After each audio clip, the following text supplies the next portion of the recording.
fear. Quote from Edward Deming. I'm sure most of you are familiar with the Quality Deming Award. When fear rears its ugly head, people focus on protecting themselves, not on helping other organizations. What really happens in fear is when somebody feels that if they make a mistake, they're going to get yelled at, humiliated. What do? They don't take risks. They don't push the envelope. It's sometimes easier to do nothing than to do something. And I just happened to notice in the New York Times yesterday, there was an article from a manager. The headline is, "Fire Your Relatives, Scare Your Employees, and Stop Whining." And this is a man who's written a book that says profits aren't everything, they're the only thing. And when he talks about fear, he says, do you view fear as a management tool? And he says, fear is the best motivator. And he says, are you a tyrant? He says, I'm sure many people would see me as difficult. If I ask you to do something and you say you don't have time, I say, well, maybe I don't have time to sign your check this week. We've all heard those kinds of snarky comments from the jerks. Do they really make you want to work any better, any harder? Does the fear really make a better employee? More than likely what it does is it makes the person who's trying to make you scared feel powerful. But there's no rationale. The research I just showed you shows that fear doesn't motivate, fear controls. But we talk about this in child care where we say, punishment humiliates, discipline teaches. There's a difference between instilling a sense of fear in an organization versus wanting to make sure that you have control and that everyone understands what is acceptable behavior and what is not acceptable behavior. Then we have what I call revenge costs. I love this photo. Can you believe I found this photo? Who thinks to take a photo like that? Revenge costs are when employees start to feel like a workplace is so hostile. I'm going to take this home. They owe me this. I'm going to make that personal call. My boss isn't here because they owe me this. Again, research, and I took the names out, ABC manufacturing plant. Last year, terrible layoffs, right? Very common.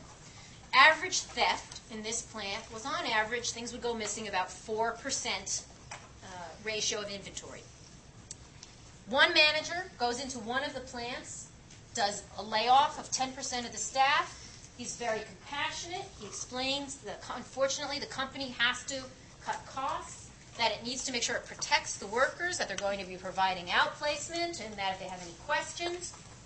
And in that plant, theft went up a little bit, 6%, because people were angry. They weren't getting pay cuts, but they understood. In another plant, jerk manager comes in and says, here's the list, 10%, you're gone, I got a meeting. Anybody got any questions? Theft goes up to 10%. Because people feel like jerk manager, who shows no compassion, is representative of the company now.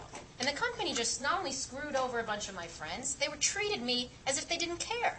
So why should I care? Maybe I'll take that ream of paper home.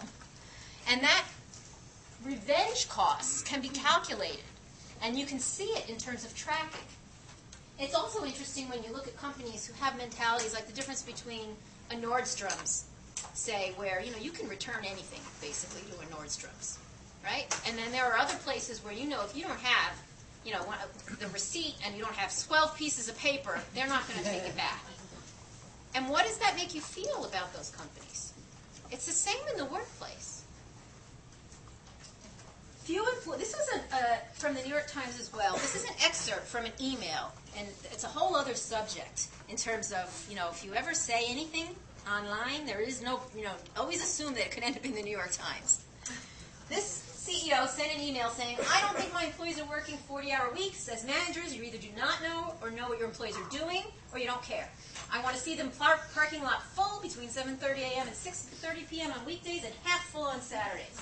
If that doesn't happen, harsh measures will happen, layoffs and hiring freezes. You have 2 weeks, TikTok. Now, it's a TikTok that really annoys me. Right? Now, this was put in the New York Times. Now, people might say, okay, jerk manager, right? And the manager might say, oh, well, it was in the New York Times, so what? People will know I'm tough. But you know what happened when this leaked? Their stock fell 22%. Now jerk manager is answering to his board of directors with a humana. Because what happens is from the outside, it looks like you're not in control. you're trying to motivate. It's like a toddler standing in the room screaming, I want it now. You can't make things happen through fear that really have an impact on your bottom line, at least not in the long term. Maybe in the short term. You can cut 10 people tomorrow, and in the short term, your profits will be up. But if you look at what happens to the rest of your employee workforce, you're not going to see those same incremental savings. At RBB, when we started to institute these things, our ROI, in terms of how we've measured, and maybe I should backtrack for just a second. I joined, as Penny said, I came here 20 years ago kicking and screaming. My husband made me move. I was a New Yorker. I was like, where am I going? And then I just fell in love with Miami. I would never go back. All my family's up there, and I always say, it's the kid's job to move, parents' job to follow. Your turn. When I came to the agency, it was your typical kingpin with a bunch of underlings.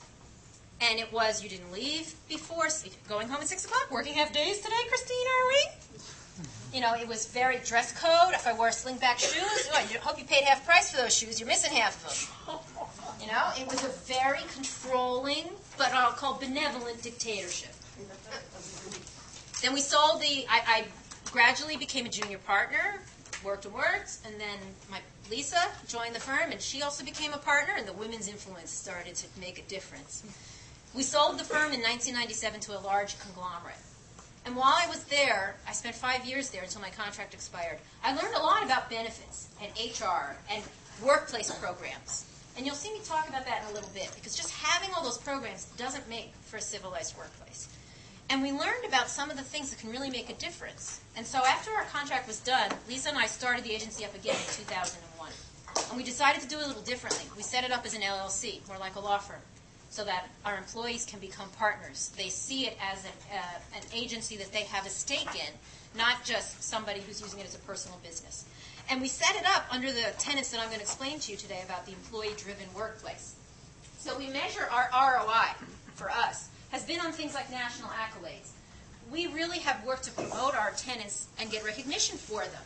We've been listed as one of the top 30 small businesses nationwide in the Wall Street Journal for 3 years running. So to be one of the top 30 in the nation validates that our process is working. We've won the overall agency of the year from the largest trade magazine. We were the small agency of the year, and then they made the small compete against the middle and the big, and we kicked their butts, the middle and the big. And then this year, we also were awarded again for the second trade magazine, the boutique agency of the year. And you'll see even on the little handouts I gave you, the reasons they keep mentioning is because of our workplace initiatives. Our retention and recruitment benefits, our average staff and our average client have been with us 8.5 years. It's no coincidence that those two numbers almost match. Penny, as a client, you've had the same account leader between Janine since we started. It makes a big difference when you don't have all that turnover. Because I've worked for FPL for 17 years. I've been there longer than almost anyone at FPL has been there. I'm the tribal knowledge. And that makes a difference. And the numbers. Our productivity, we keep completely open books, but in terms of anyone in the office can come in and see where we are. They see our revenues. They see our margins. We do employee satisfaction. We do surveys of the employees every year. So we have a sense of being able to see what's working and what's not. And as Penny said, the proof is in the pudding in terms of some of the clients that we represent, some strong local, like your former chair of United Way, Morrison Brown, Argies and Farah. We work with Florida International University, who's here. And of course, Blue Cross and FPL, Cleveland Clinic, Ringling Brothers, Florida Marlins. Some of the national clients you see on the bottom, Norwegian Cruise Line, Homewood Suites, Canyon Ranch, United Home Care. I know he's here, a new client of ours. So we're very excited that we attract the kinds of clients who would not normally think of Miami as a PR powerhouse.